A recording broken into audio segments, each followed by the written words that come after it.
بالله من الشيطان الرجيم. بسم الله الرحمن الرحيم. واعبدوا الله ولا تشركوا به شيئا وبالوالدين إحسانا وبذي القربى واليتامى والمساكين والجار ذي القربى والجار الجنب والصاحب بالجنب وابن السبيل. صدق الله العظيم. قال رسول الله صلى الله عليه وسلم: تعوذوا بالله من شر جار المقام، او كما قال علیہ الصلوۃ والسلام. جس دنیا میں ہم رہتے بستے ہیں بہت بڑی دنیا ہے، لیکن ہماری جو رہائش کا جو مقام ہوتا ہے وہ عام طور سے محلہ یا ٹولہ کہلاتا ہے.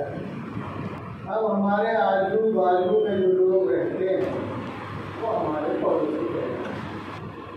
پڑوسیوں کے تعلق سے بعض دفعہ ہم سے بہت ہی غفلت ہوتی ہے.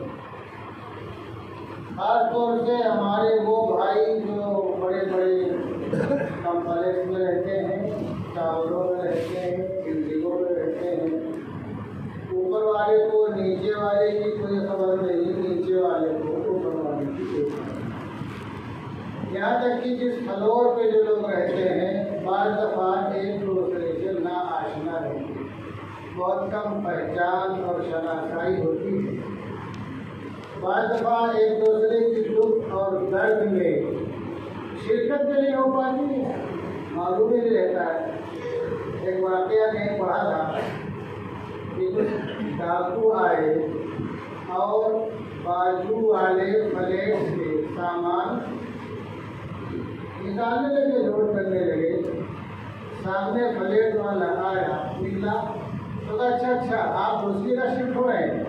مطلب اس کو یہ نہیں معلوم کہ جو لوگ سامان نکال رہے یہ پڑوسی ہیں یا ڈکیت ہیں. اتنی بے خبری رہتی ہے. یاد رکھو اس بات کو. اللہ کے پیارے حبیب کا ارشاد ہے: ما زال جبریل یوصینی بالجار، ما زال جبریل یوصینی بالجار حتی ظننت انہ سیورثہ. یہ بخاری اور مسلم کی روایت ہے کہ جبریل علیہ السلام مجھے مسلسل پڑوسی کے بارے میں کہتے ہیں. یوصینی کا لفظ ہے، تاکید کرنا، کہنا، برابر کہتے ہیں. حتی ظننت انہ سیورثہ، یہاں تک کہ مجھے یہ گمان ہوا کہ پڑوسی کو یہ میراث میں بھی حقدار بنا دیں گے. میراث مرنے کے بعد جو مال پراپرٹی روپیہ پیسہ بچتا ہے میراث میں آتا ہے. یعنی پڑوسی کے حقوق کے تعلق سے، پڑوسی کے ساتھ ہمدردی کے تعلق سے جبریل امین بار بار کہتے رہے. تو یہ گمان ہوا کہ پڑوسی ترکہ اور میراث بھی ہو سکتا ہے کہ حقدار بنا دیں. کہنے کا خلاصہ یہ ہے کہ پڑوسیوں کے اتنے حقوق ہیں، پڑوسیوں کے اتنے حقوق ہیں. ابھی جلدی ایک واقعہ دیکھا، عرب کا واقعہ ہے کہ ایک بہت بڑے ہوٹل کے قریب میں دوسرا ہوٹل کھلا کھانے کا.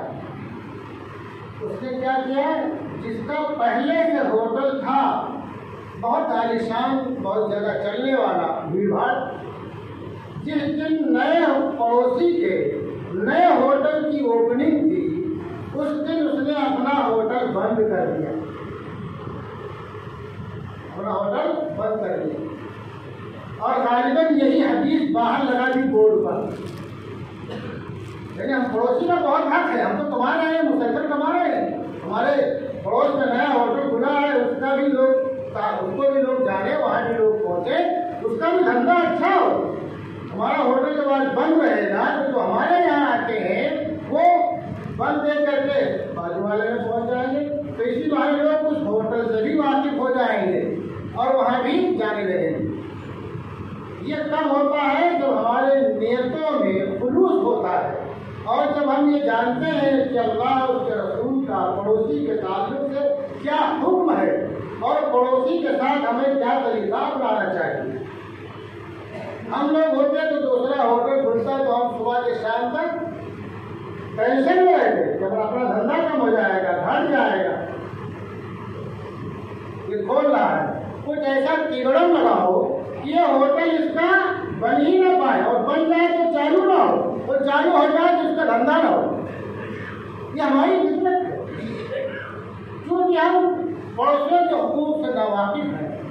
اللہ اور رسول کا جو فرمان ہے، ان کے تعلق سے جو احکامات ہیں، ان سے بے خبر ہے۔ اس لیے جبکہ حقیقت یہ ہے کہ رزق جو ہے بٹی ہوئی ہے، اگر اس نے اپنا ہوٹل ڈال دیا ہے تو اس کو اس کا حصہ ملے گا اور مجھ کو ہمارا حصہ ملے گا۔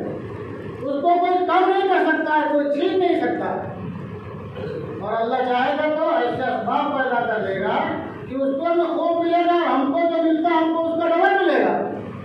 لوگوں میں شہرت ہو جائے گی کہ وہاں ایک ہوٹل ہے تو دو ہوٹل ہے، دونوں کا ذائقہ بہت اچھا ہے۔ تو پڑوسیوں کے بڑے حقوق ہیں، اور جو لوگ پڑوسیوں کے تعلق سے بعض دفعہ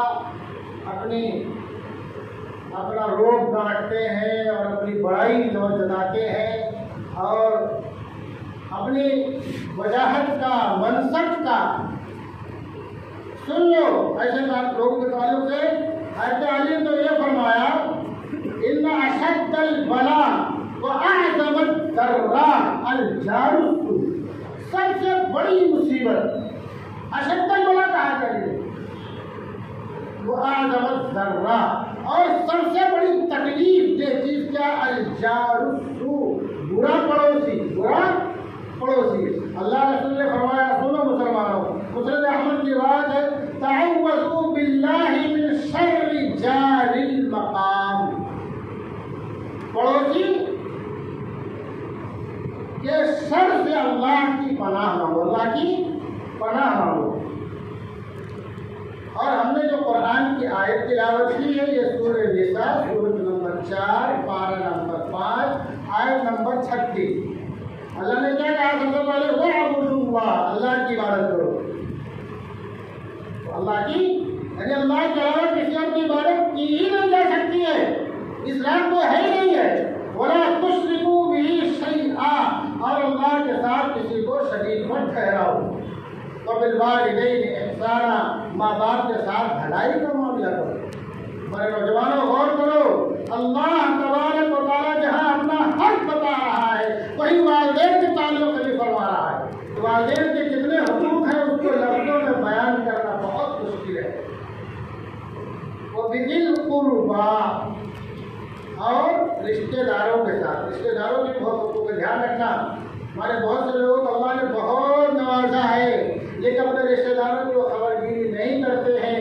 جو رشتہ دار کمزور ہوتا ہے، غریب ہوتا ہے، مسکین ہوتا ہے، تنگ دست ہوتا ہے، اس کی خبرگیری نہیں کرتے ہیں، اور بعض دفعہ اس کی غربت، اس کی پریشانی کہاں کہاں پہنچا دیتی ہے۔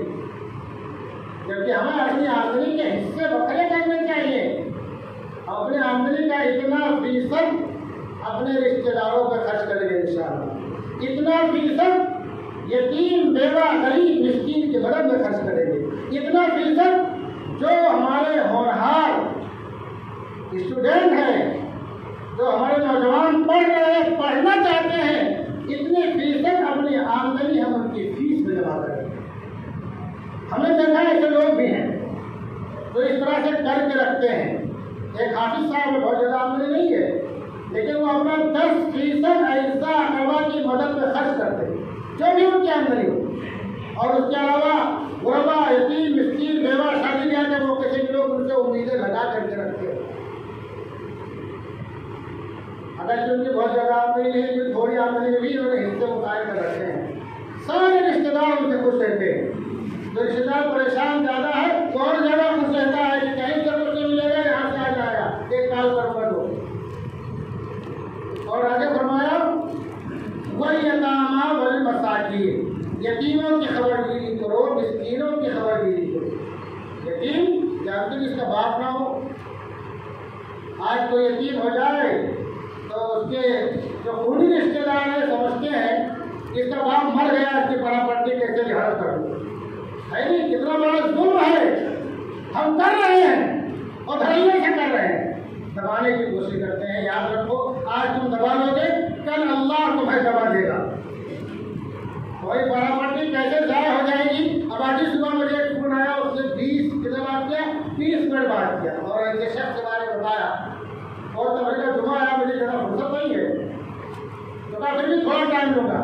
اس نے ایک شخص کے بارے میں بتایا جس نے 1 کروڑ سے زائد کی 1 کروڑ سے زائد کی پراپرٹیاں دوسروں کی جگاڑ سے بیچ دیا.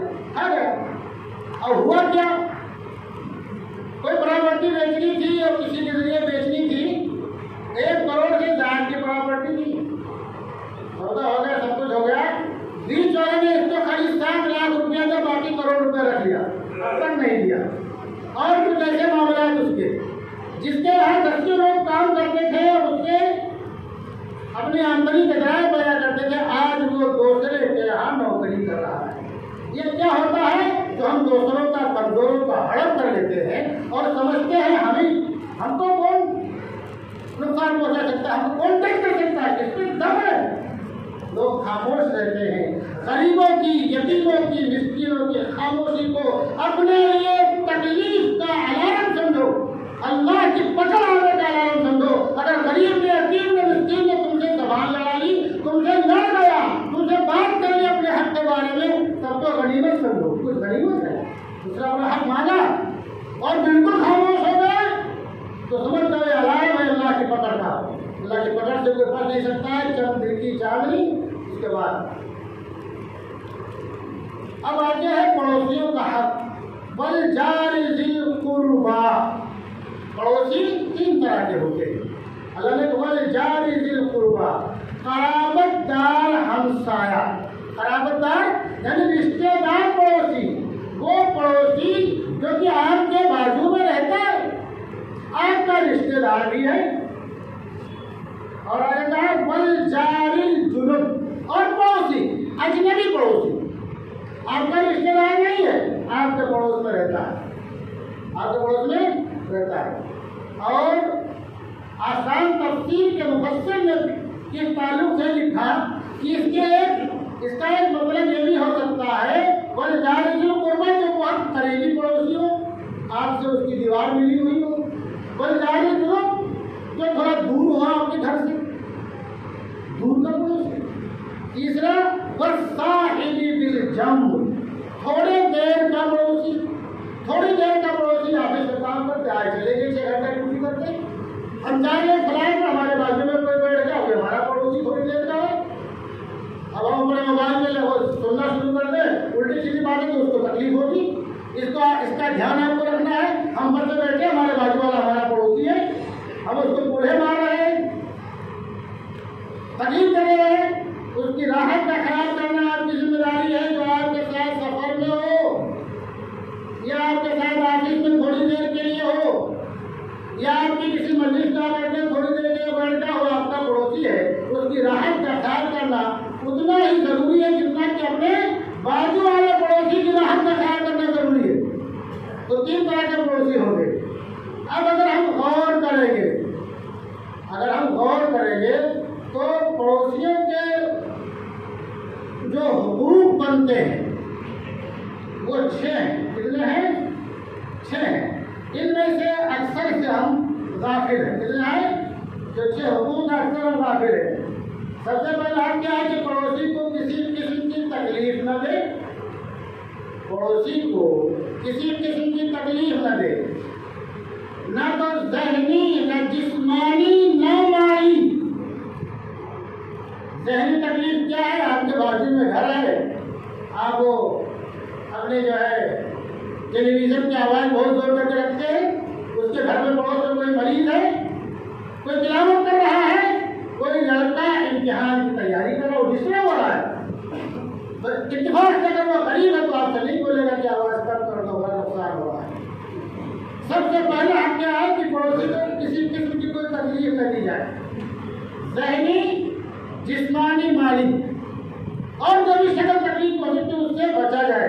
اللہ نے فرمایا واللہ لا یؤمن واللہ لا یؤمن واللہ لا یؤمن. آپ نے 3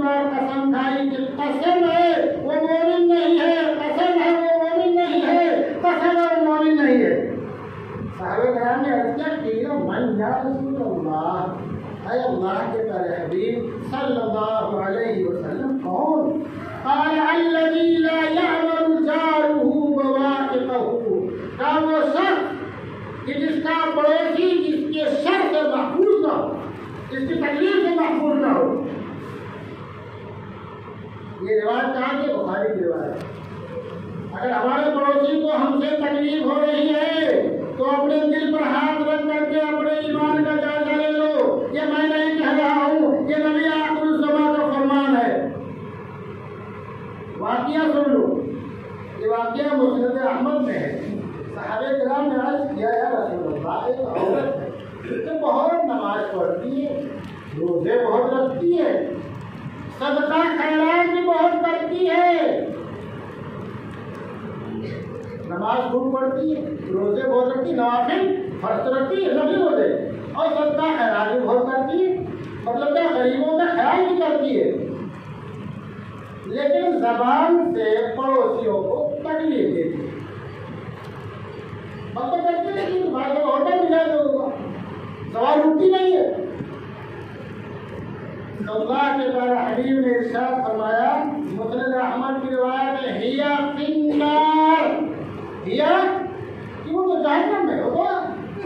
جہنم میں مطلب کیا ہے کہ پڑوسیوں کو بول کر کے بھی تکلیف نہ دو، تانے تشنے بھی نہ دو۔ اور ایک واقعہ ہے، ایک صحابی اللہ کے رسول صلی اللہ علیہ وسلم کے پاس تشریف لائے، آپ نے عرض کیا یا رسول اللہ، ہمارا پڑوسی ہم کو ستاتا بہت ہے، ہم کو ستاتا بہت ہے۔ اللہ کے پیارے حبیب نے ارشاد فرمایا، تم جاؤ اپنے گھر کا سامان نکال کر کے باہر رکھ دو۔ اب چونکہ صحابہ کرام اللہ کے پیارے حبیب کے چشم و ابرو کے اشارے کے محتاج ہوتے تھے، بس آگے سوال نہیں کرتے تھے انکار کی کیوں رکھ دوں باہر، میرا اپنا گھر ہے، آپ نے بھولنے کا کچھ۔ اللہ کے رسول نے فرمایا، کون بھاگے بھاگے گئے گھر سے آواز نکال پوچھتے کیوں باہر نکالو گے، بولتے نا کچھ تم لوگ ہمارا بجا نہیں چاہیے۔ اب چونکہ وہ اللہ کے کہہ گئے تو پہنچ گئے بھاگے بھاگے، گھر کا سارا سامان باہر رکھ دیا۔ اب لوگ جو گزرتے ہیں باہر سامان کیوں باہر سامان رکھا ہے، کہا میرا پڑوسی صداقہ بہت تھا، اللہ کے رسول صلی اللہ علیہ وسلم سے آپ نے عرض کیا تو ہم نے کہا جاؤ سامان باہر رکھ دو، تو میں نے رکھ دیا، اللہ کے رسول کا فرمان حکم ہے۔ تو لوگ پڑوسی کو لان تان کرنے لگے، جو آتا اس سے یہ قصہ بیان کرتے تو سب پڑوسی کو لان تان کرتے، میرا پڑوسی ہے کل کرتا پڑوسی کو۔ آخرکار پڑوسی کو معلوم پڑا، بھاگا بھاگا آیا اور اس نے معذرت کی، معافی چاہی اور کہا اپنا سامان اپنے گھر میں رکھو، انشاءاللہ زندگی کے آخر تک کبھی تم کو میں نہیں ستاؤں گا۔ تو پڑوسیوں کے بڑے حقوق ہیں۔ یہ میں نے خالی دو حق بیان کیا، پہلا کیا بیان کیا، تکلیف نہ دو، دوسرا کیا ہے ابھی ایک ہی بیان کیا، دوسرے کا نمبر بھی نہیں آیا ہے۔ آگے جو چار حق بچتا ہے انشاءاللہ یا باقی صحبت زندہ اگلے جمعہ کو اس میں انشاءاللہ بات کریں گے۔ اللہ تبارک و تعالی ہم تمام لوگوں کو اپنے عزت رب اور پڑوسیوں کا حقوق جاننے پہچاننے والا بنائے، ہم سب کو اور ہم سب کی نسلوں کو اسلام پر باقی رکھے، ایمان پر خاصہ فرمائے، شہادت کی نور نصیب فرمائے اور مدینہ منورہ کے جنت البقیع میں دفن ہونے کی سعادت عطا فرمائے۔ ہمارے الا اللہ